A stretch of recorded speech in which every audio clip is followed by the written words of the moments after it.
Ето какво споделиха гостите ни за Розобер при In Essentials. Първата ми мисъл беше отивам. Желавам просто на всички да имат тази възможност, тази емоция. Моята майка и сестра бяха тук миналата седмица и много така го препоръчаха, затова доведох приятели и всъщност така се организирахме. Определено съм много щастлива, че успях да си позволя и да си отделя това време, за да съм тук и да си имам ето тези прекрасни розички и да ухая на тях. Да, за първи път съм, прекарах си страхотно, беше невероятно преживяване, да померишем розите, да ги берем също. Беше доста въодушевяващо. И аз много се радвам, за първи път съм на Розобер. Наистина всичко беше чудесно. Впечатлих се най-вече от брането на рози, самия процес. Фантастични неща опитаха, между другото. Много интересен вкус, да, не бях опитвала сладко това ще го споделим и с близките, да могат да видят какъв разкош правите тук, какви сладки изкушения. Покрай моята добра приятелка Рада.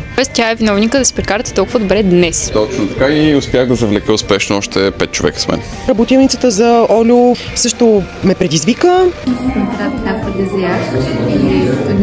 Няколко опции действие, с сусам, жожоба, праскова, бергамот, лавандула и ветивер. Силно препоръчваме, елате и вижте, това е част от изживяванията, които трябва в живота наистина всеки да може да се докосне до тях.